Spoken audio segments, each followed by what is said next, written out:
Assalamualaikum warahmatullahi wabarakatuh. Selamat datang di channel Jagat Horor. Untuk hari ini kita akan membacakan kisah lanjutan dari karya Bang Aras Anggoro, teror mistis dua pendaki di Gunung Ciremai. Jangan lupa sebelum kita mulai, kita berdoa dulu. Ini dia kisahnya. Ketika aku memberanikan diri membuka mata, sosok itu berdiri di sana bertolak pinggang. Aku masih dalam keadaan jatuh terduduk, shock. Sosok itu mengeluarkan suara yang aneh tapi terdengar normal. Apa-apaan weh? Aku langsung menguasai diri. Sosok ini ternyata manusia biasa, pendaki. Aku masih bengong tak percaya melihat manusia normal berdiri di hadapanku. Sosok itu bicara lagi. Kali ini tangannya menunjuk ke kolong gubuk. Apa-apaan? Mie gue jadi gak bisa dimakan weh. Aku terpana. Mataku bolak-balik melihat sosok itu dan mie yang baru direbus di atas kompor portable kotak. Benar, mie itu sudah bercampur tanah merah yang tadi kulempar. Ketika makin tenang, aku baru menyadari sosok itu memang manusia biasa yang memakai kemeja lapangan warna hitam, celana PDL, dan sepatu running. Kulihat sekali lagi, sepatu runningnya menapak ke tanah. Dia benar manusia. Dia menggamit tanganku dan menolongku berdiri. Aku ditatap dari atas ke bawah, ke atas lagi. Apa-apaan barusan? Katanya lagi. Mas, maaf bang. Saya beneran gak tahu ada orang di sini. Aku minta maaf. Naik berapa orang? Tanyanya lagi. Sendiri, jawabku. Sekarang aku bisa melihat dengan jelas orang ini. Tingginya sama denganku. Usianya mungkin menjelang 50 tahun, tapi sosoknya nampak lebih muda. Cahaya memantul dari kacamata bulatnya. Matanya penuh selidik memandangku. Gak dianjurkan jalan malam sendiri di Ciremai, katanya. Emang dapat izin naik tadi di bawah? Iya bang, dapat, jawabku. Sengaja tidak terus terang alasanku naik. Ya udah istirahat dulu aja, mau mie? Gue masak dulu.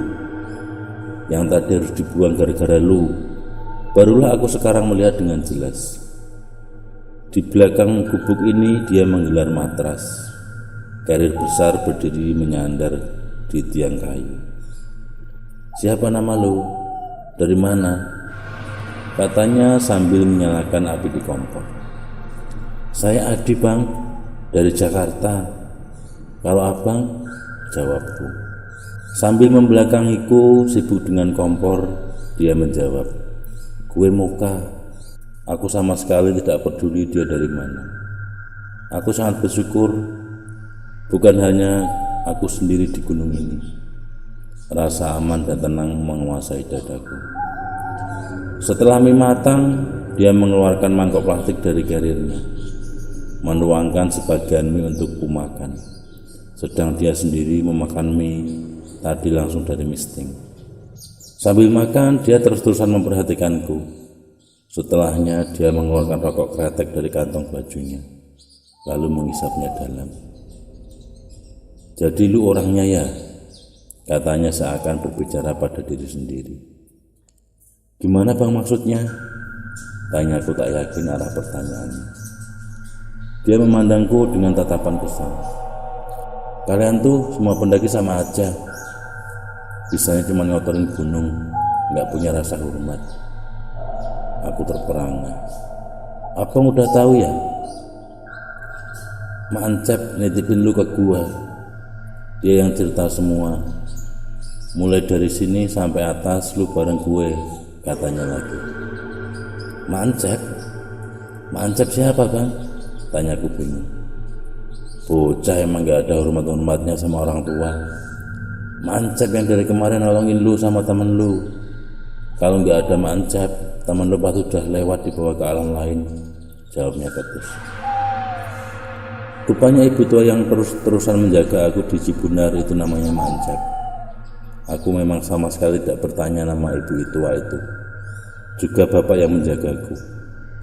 Ada rasa menyesal menyadari betapa kurangnya sopan santunku kepada orang yang sudah beberapa hari ini menolongku dan Ayu. Mancep juga yang jagain lo ngelewatin hutan pinus. Makanya lo bisa aman sampai sini. Kalau enggak, lo pasti dimakan setan pengantin tadi. Tapi saya jalan sendiri tadi bang. Mancep setan pengantin? Aku bertanya bingung. Tapi dia tidak menjawab. Dia cuma tersenyum sini sambil membereskan karirnya. Aku bergidik mengingat rasa dingin yang menjalari tenggukku tadi. Mungkin setan pengantin tadi benar-benar ada di belakangku. Selesai packing karir, dia berjongkok dan berkata serius. Mulai dari sini perjalanan kita nggak akan gampang. Lu cukup ngikutin gue. Baca doa-doa ya lo tahu. Pikiran jangan kosong. Iya bang, jawabku. Kita bakal disambut semua penghuni Ciremai, dari yang bentuknya abstrak sampai yang solid, dari yang nyaru jadi manusia sampai yang mukanya berantakan. Siapin mental lu. Kalau lu nggak selamat di sini, temen lu di bawah juga nggak bakal selamat. Iya bang, jawabku lagi. Lu inget dua ini. Kalau tiba-tiba muncul suara gending gamelan, apapun yang terjadi kita harus diam. Jangan bergerak. Paham lu? Iya bang. Yang kedua apa bang? Lu bakal ngelihat banyak penampakan. Tapi ada satu penampakan yang paling berbahaya. Penampakan kolong wewe. Itu yang gimana bang? Terus saya harus gimana kalau ada gituan? Pikirku langsung kalut. Kolong wewe itu bentuknya perempuan telanjang, rambutnya aut-autan, lehernya miring kayak patah, lidahnya ngejulur keluar, teteknya panjang ngegantung sampai ke paha. Aku menelan ludah membayangkan sosok itu. Kalau dia muncul, lu harus pura-pura gak lihat. Apapun yang dia lakukan, walau mukanya nempel di muka lu harus pura-pura gak lihat. Kalau enggak gimana bang? Kalau dia sampai tahu lu bisa lihat lu bakal ditarik ke atas pohon. Artinya lu ditarik ke alamnya dan lu enggak bakal bisa balik lagi. Iya bang, badanku gemetar. Ya doa aja makhluk itu enggak muncul. Susah nolong orang yang sudah diculik sama kolong wewe. Lu harus waspada kalau lu nyium bau khasnya. Kalau bau itu muncul, kemunculannya dijamin pasti. Bau apa bang? Tanyaku. Bau pandan. Aku melirik-lirik ke tanjakan yang akan kami lalui. Kabut tebal mengambang di ujung tanjakan itu seakan gerbang masuk menuju dunia antah berantah. Orang ini memanggil karirnya dan langsung berjalan. Sambil mengucap bismillah, aku juga berjalan di belakangnya, masuk ke dalam kabut. Aura mistis langsung membekapku. Suasana kelewat hening. Tidak ada satupun suara binatang malam yang terdengar, hanya suara langkah kaki dan nafasku yang semakin berat. Tapi kehadiran orang ini sungguh membuat banyak perbedaan dibanding awal jalan tadi dari Cibonar. Sekarang aku mulai berani melihat sekeliling. Kegelapan bagai selimut di hutan ini, pekat dan mencekik. Pohon-pohon pinus dan kurus mencuat di mana-mana. Satu dua bayangan pohon besar raksasa muncul di antara tirai kabut dan semakin meninggi. Tiba-tiba orang itu berhenti mendadak. Dia lalu bicara tanpa menoleh ke arahku. Pikiran jangan kosong. Mulai baca-baca. Dari jauh kulihat sesuatu bergerak mendekat dengan cepat. Kabut putih bergulung-gulung menabrak kami. Selama sedetik aku bahkan tak bisa melihat tanganku sendiri. Kabut itu hilang dalam sekejap, diikuti rasa dingin yang seakan memelukku. Tubuhku mulai menggigil. Orang itu masih diam di tempatnya.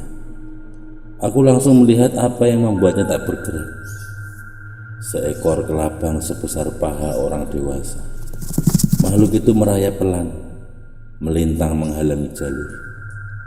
Buku-buku badannya hitam mengkilat. Sulur di kepalanya bergerak-gerak liar. Aku diam mematung berharap makhluk itu segera hilang. Alih-alih menjauh, kelabang itu malah merayap mendekat. Sulur di kepalanya baru menyentuh betisku ketika tiba-tiba orang itu mengeluarkan parang dan membelah kelabang itu menjadi dua. Sebelah badannya menggelepar liar di tanah, sementara yang sebelah justru merayap ke pahaku. Aku berteriak sejatinya sambil mengibaskan kaki. Dengan takjub orang itu menarik sisa tubuh kelabang dari tubuhku, dibantingnya ke tanah, lalu dibuang ke tengah semut. Dengan muka sebal dia melirikku dari balik kacamata bundarnya. "Malam masih panjang boy," katanya sambil berjalan meninggalkanku. Nafasku hampir habis mengikuti irama jalannya. Walau menggendong karir segunung, tapi langkahnya tampak ringan. Ada sebuah pin menempel di karirnya, tapi aku tak berhasil membaca tulisannya. Dia mencolek bahuku dan menunjuk ke atas. Mataku mengikuti arah yang ditunjuk, dan seketika tubuhku bagai tersengat listrik. Di dahan pohon yang paling tinggi nampak sosok perempuan. Kakinya menjuntai ke bawah. "Kuntilanak," katanya sambil nyengir. Kakiku kembali gemetar. Rasanya tak ada tenaga sedikit pun untuk bergerak sekuat apapun berusaha. Bukan cuma ada satu, tapi dua. Seketika aku menyadari sosok itu ada di setiap cabang pohon. Jumlahnya puluhan, menggantung di sana sini. Hanya diam, tak bergerak, tak bersuara. "Bang, tolong!" Bahkan suara yang keluar dari mulutku pun bergetar. Dia malah tertawa melihatku bersimbah keringat. Dia menggambit lenganku dan mengajakku jalan. Cuma begitu aja, mereka itu gak bisa lebih. Kuntilanak gak akan nyekek lu apalagi gigit. Bisanya cuma nongol, berharap manusia yang diganggu mentalnya lemah kayak lu. Terus terang aku takjub dengan abang ini. Bicara miring tentang hantu tanpa rasa takut sama sekali. Jalan semakin ke atas. Penampakan muncul di mana-mana. Beberapa bahkan tepat di pinggir jalur. Bukan hanya kuntilanak, tapi juga banyak wujud lain. Beberapa wujud muncul dalam keadaan tidak utuh. Ada yang tanpa kepala, ada yang tidak punya rahang, dan ada yang kepalanya terbelah. Beberapa yang lain muncul dengan organ tubuhnya yang tidak pada tempatnya. Semakin aneh bentuknya menandakan rendahnya level mereka di dunia ini. Yang bisa mereka lakukan cuma muncul dan hilang, muncul dan hilang, begitu terus. Kalau takut dengan godaan makhluk level rendah ini, itu menandakan rendahnya level iman lu boy, ucap orang itu tenang. Sebaliknya, semakin sempurna bentuknya menandakan semakin tinggi levelnya. Makhluk-makhluk model begini yang wajib diwaspadai. Bukan cuma bentuknya, tapi juga pakaian, tingkah laku dan tutur katanya.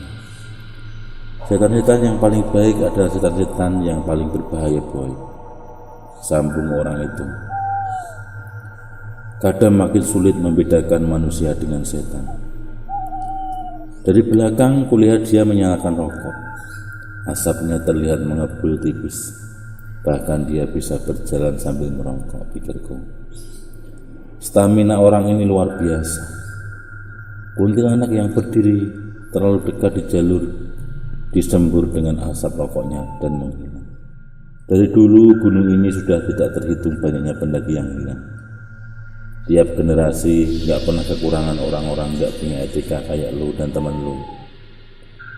Orang itu ngomong sendiri, nyampah, zina, berisik, ngomong sembarangan, nantang-nantang.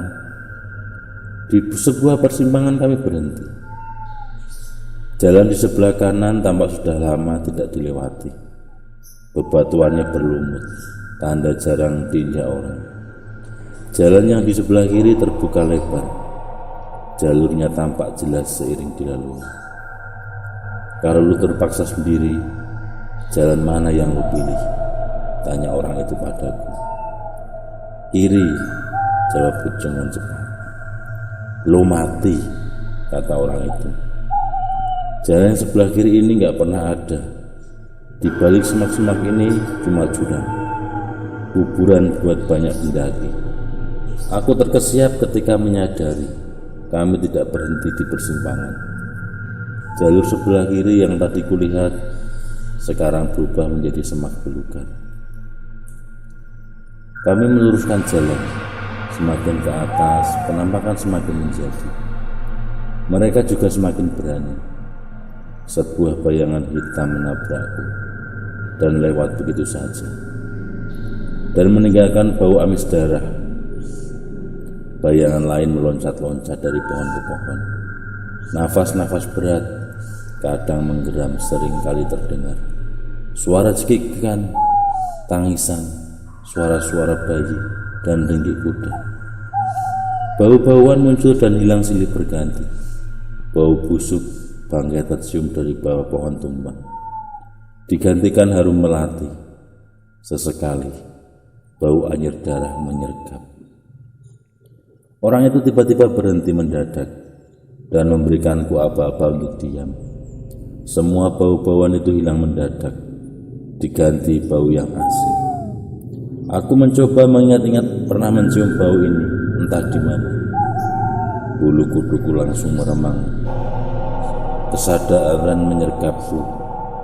Ini bau pandang, kalong, wewe. Jantungku bergemuruh kencang ketika bau pandan tersebut kian mendekat. Kakiku bagai tertancap di tanah. Mataku bergerak liar mencari sosok yang bahkan abang ini pun merasa lebih baik menghindar.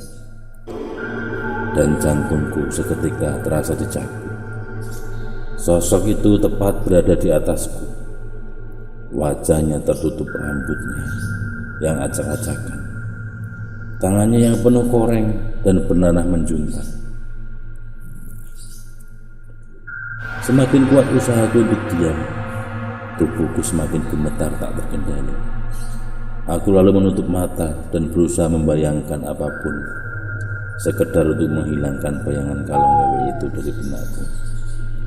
Aku membayangkan suasana kantor, keriuhan saat makan siang atau masihnya lalu lintas di jam pulang kantor. Sekejap aku berhasil menenangkan riuh jantungku. Gemetar di seluruh tubuhku mulai berkurang ketika tiba-tiba suara berdebum jatuh tepat di belakangku. Usahaku barusan langsung sia-sia. Tubuhku gemetar hebat, bahkan lebih dibanding sebelumnya. Aku 100% yakin kalau wewe itu tepat berada di belakangku. Punggungku serasa panas. Beban carrier yang kubawa kurasakan kian bertambah berat. Sebuah tangan tiba-tiba muncul dari belakang, berkoreng dan berbau busuk.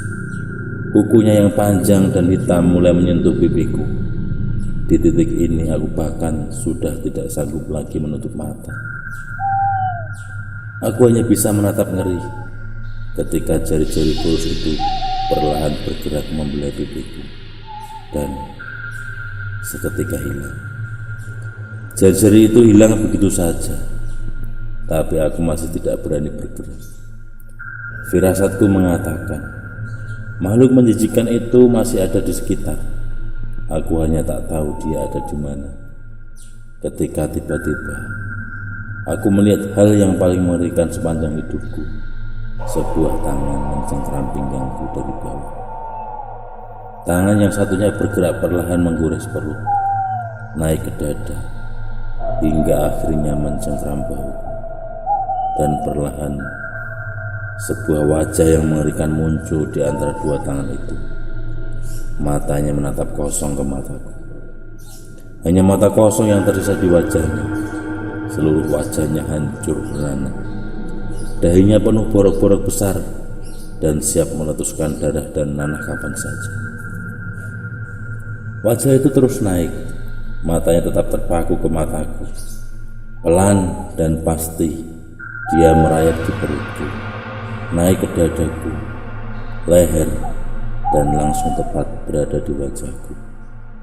Mata bulat besar itu terus saja menatap lekat kepadaku, semakin dekat. Mataku menatap ngeri ketika mulutnya terbuka, menampakkan belatung-belatung yang menggeliat dari dalam. Mulut itu kian membuka lebar dan semakin lebar. Seluruh wajah itu sekarang adalah mulut yang menganga. Tangannya mencekik leherku. Mulut itu semakin mendekat dan mendekat. Yang pertama kulihat ketika siuman adalah wajah orang itu. Tubuhku lemas, tidak sanggup untuk digerakkan. Seluruh tulang terasa lepas dan kepalaku terasa nyeri. Ada rasa sakit di leherku ketika aku menyentuhnya. Tampak noda darah di jariku. Tubuhku langsung mengejang. Kakiku tersentak saat ingatanku kembali pulih, menghadirkan kembali saat kuku-kuku hitam kalong itu menusuk leherku. Udah tenang, jangan panik. Setan-setan itu udah gak ada, kata orang itu sambil membantuku minum teh hangat. Mendengar itu aku kembali tenang, tapi rasa sakit di sekitar leherku masih terasa panas. Bekas hitam di leherku kelak tidak akan hilang selama berminggu-minggu. Terima kasih Bang, suaraku terdengar lirih. Tapi aku sungguh-sungguh berterima kasih. Tanpa kehadirannya, entah bagaimana nasibku dengan Ayu. Bukan gue, jawabnya pelan. Sambil membereskan kompor bekas memasak air panas, suaranya terdengar lemah. Aku masih memandanginya, menunggu jawaban. Merasa diperhatikan, dia menghentikan aktivitasnya dan menatap serius padaku. Berterima kasihlah sama Nyilinggi, dia berucap.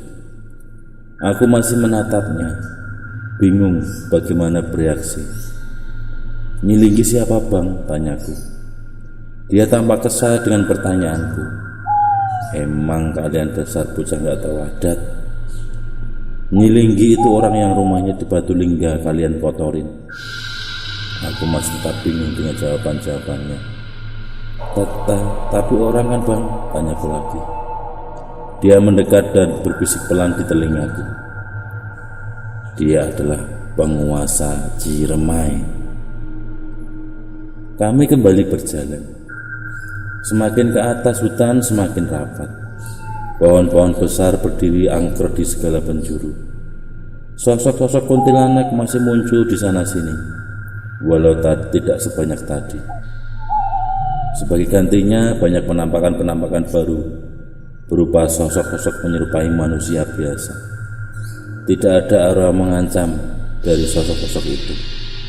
Yang terasa justru aura penderitaan. Sosok itu menyebar di banyak tempat, tiduran di jalur, di bawah pohon. Ada yang menangis sesenggukan di antara semak-semak. Semua sosok itu adalah laki-laki. Wajahnya tampak seperti orang desa biasa. Di suatu tempat, aku bahkan harus berjalan zigzag agar tidak menginjak orang-orang ini. Aku mengenali tempat ini. Sebentar lagi di atas ada tempat aku dan Ayu mendirikan tenda pada malam pertama saat mendaki. Dan benar saja, tidak lama kami mendapati lahan agak terbuka. Di sana kulihat ada satu tenda yang berdiri. Ada sebuah penanda berwarna kuning di pohon yang bertuliskan kuburan kuda. Wajahku sumringah melihat kehadiran orang lain di gunung ini. Dua orang pendaki yang sedang sibuk memasak. Satu orang lainnya tampak duduk di mulut tenda, kakinya menjorok keluar, memperhatikan rekannya yang sedang sibuk. Tapi aku juga melihat penampakan sosok lain. Di sekitar mereka, hantu-hantu berwujud orang desa ada di mana-mana. Sebagian besar berkerumun di sekitar pendaki yang sedang memasak. Wajah-wajah sendu itu memperhatikan seorang pendaki yang sedang mencicipi kuahnya. Mereka tampak kelaparan. Aku sudah bersiap akan menyapa pendaki-pendaki itu ketika orang itu mencolekku dan menggeleng-gelengkan kepala. Sekarang ini mereka gak bisa melihat kita, katanya. Aku terperangah mendengarnya. Apakah aku sudah jadi hantu? Kita dan mereka ada di tempat yang sama, tapi berbeda dimensi. Sambung orang itu lagi. Percuma menyapa, mereka gak akan dengar. Aku lalu menunjuk sosok-sosok hantu kurus berwujud orang desa itu, meminta penjelasan. Mereka tadinya orang kampung biasa di kaki gunung. Mereka dibawa ke sini untuk kerja Romusa di zaman Jepang. Disiksa, kelaparan, dan akhirnya dieksekusi. Mayatnya dibuang di daerah ini. Aku iba mendengar masa lalu pahit yang harus hantu-hantu ini alami. Orang itu menggamit lemanku, mengajakku kembali meneruskan perjalanan. Aku mengangguk, lalu mulai melangkah. Ada rasa sedih harus berpisah dengan pendaki-pendaki ini. Bagiku mereka adalah simbol kehidupan biasa, tenang dan tanpa konflik. Sementara aku harus pergi menuju kerajaan gaib Gunung Ciremai. Keceriaan mereka adalah keceriaanku dan Ayu beberapa malam yang lalu. Semoga mereka tidak mengikuti kesalahan kami. Perhatianku teralih oleh suara gemerisik di semak-semak di kanan dan kiriku. Sesekali terlihat kelebatan sesuatu yang berjalan mengiringi langkah kami. Kadang terdengar nafas berat. Aku mencolek orang itu. Bang, dia malah menepis tanganku dengan mengisyaratkan agar terus berjalan. Tapi aku tak bisa menepis rasa takut dan keingintahuan hingga terus-terusan mencolek tangannya. Aku mencolek orang itu. Bang, dia malah menepis tanganku dan mengisyaratkan agar terus berjalan. Tapi aku tidak bisa menepis rasa takut dan keingintahuan hingga terus-terusan mencolek tangannya. Dia yang akhirnya merasa terganggu akhirnya berhenti. Bawel banget lu, sumpah, makinya. Sini, gue jelasin biar diem. Dia menyelipkan rokok di bibirnya, membakar dan menghisapnya dalam. Gak pernah ada yang bisa jelasin bentuk kolong wewe. Tadi gue bilang, kebanyakan orang yang diculik kolong wewe jarang balik, betul? Tanyanya sambil mengembuskan asap rokok. Aku mengangguk. Sebagian ada yang bisa ditolong walau susah, tapi mereka nggak kembali utuh. Siapapun yang sudah ditetein kolong wewe udah nggak akan bisa ngomong lagi. Dia melanjutkan. Kolong wewe nggak akan membiarkan orang lolos dan menyeritain bentuknya yang menjijikan ke orang lain. Sampai sini aku mulai gemetar lagi, membayangkan bentuk kalong wewe yang sungguh menjijikan tadi. Kalong wewe itu masih ngikutin kita sampai sekarang. Jelasnya lagi, dia gak akan ngelepasin lu boy, tapi dia gak bisa mendekat karena sejak kejadian tadi kita dijaga di kanan kiri sama makhluk lain. Apaan bang? Tanyaku. Dia menghembuskan asap rokoknya ke wajahku. Suaranya terdengar sedikit gemetar dan sedih. Dia berkata pelan, harimau. Ternyata ada juga makhluk gaib yang baik sama manusia bang, kataku. Dia tersenyum kecut. Baik bukan pilihan kata yang tepat boy.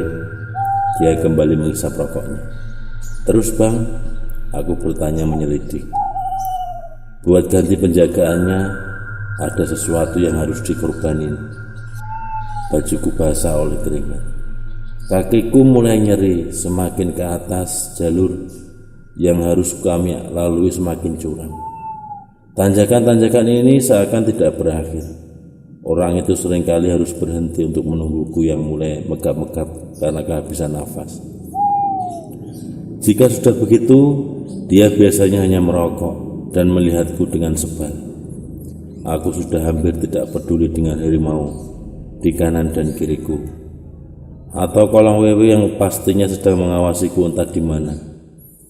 Selama mereka tidak menampakkan diri, sudah cukup bagiku. Sosok hantu orang dewasa tidak ada lagi di atas ini. Setelah melewati kuburan kuda, penampakan mereka semakin berkurang hingga hilang sama sekali. Musuhku yang utama saat ini cuma tanjakan-tanjakan yang semakin curam.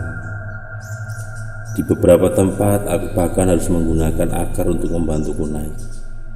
Sesekali muncul pocong yang tiap kali selalu membuatku melompat kaget.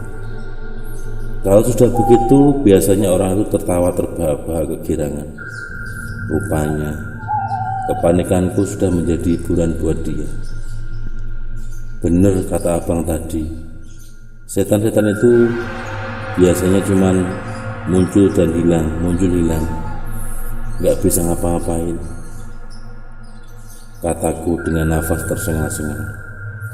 Dia nyengir, yang gue maksud tadi kan kuntilanak boy. Hehe, jawabnya sumringah. Kan gue tadi gak nyebut pocong. Lah, kalau pocong gimana bang? Di Afrika ada yang namanya kobra penyembur. Dia gak matok kayak ular lain, tapi dia nyemburin bisa beracun ke muka korbannya. Dia menyambung, pocong itu kobra penyemburnya dunia setan. Saran gua, kalau lihat pocong cuma satu, lari. Lu nggak bakal mau kan diludahin pocong? Kalau diludahin gimana bang? Tanyaku. Ya buta. Hahaha. Dia menjawab diiringi gelak tawa senang. Entah dia bercanda atau tidak, yang jelas aku berharap jangan pernah lagi bertemu pocong. Bang, emang bener mitosnya kalau bisa ngambil tali ikatan pocong kita bisa kaya? Tanyaku iseng. Ngapain susah ngambil tali pocong? Ribet amat. Kalau sekedar cuma minta kaya, minta kebal, minta pelet, lu doa aja minta gituan ke pocong, jawabnya ringan. Emang bisa bang? Tanyaku polos. Ya bisa, apa sih yang setan gak bisa boy? Tapi lu gila kalau sampai begitu. Emang yang nyiptain lu pocong? Hahaha. Manusia makin kesini makin aneh, dia menambahkan. Jadi gak heran gue kalian sampai ketimpa masalah kayak begini. Hidup lu kebangetan jauh dari agama boy.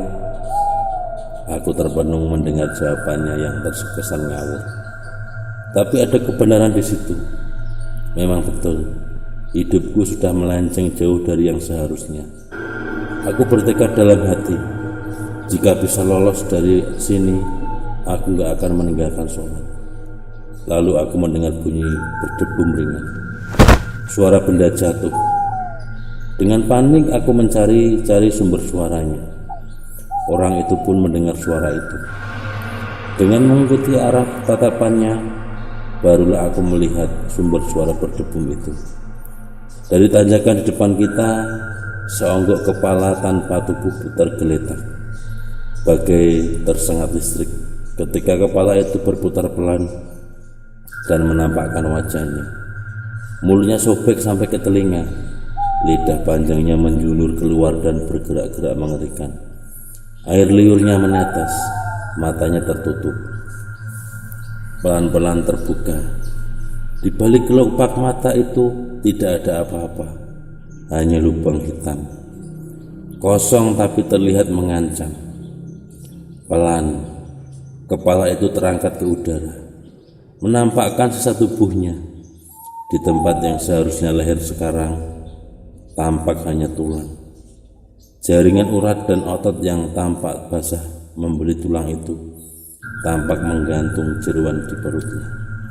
Busuk tapi juga berjeliut-jeliut. Makhluk itu melayang 2 meter dari tanah. Ditingkahi suara serak tawa dari mulutnya. Dia meluncur ke arahku dengan cepat. Tak mampu bergerak, aku hanya membelalak ngeri. Tapi dengan cepat orang itu menangkap tulang yang menggantung di bawah kepalanya, dibanting ke tanah dan diinjak hingga hancur. Aku bergedik melihat kejadian barusan. Seperti tidak terjadi apa-apa, orang itu kembali berjalan meninggalkanku di belakang. Kakiku sedemikian gemetar hingga membutuhkan waktu beberapa menit untuk mampu berjalan lagi. Dengan ngeri aku berjingkat minggir, menghindari sisa-sisa makhluk itu. Walau hancur, tapi dia masih bergerak-gerak lemah. Tapi tiba-tiba kakiku tak dapat bergerak. Tanpa sadar, aku minggir terlalu dekat ke semak-semak dan kakiku terjerembab ke akar yang mencuat dari tanah. Dengan panik aku mengibas-ibaskan akar yang menjepit kakiku tanpa melihatnya. Tapi bukan akar yang kupegang, melainkan sesuatu yang kenyal dan lengket.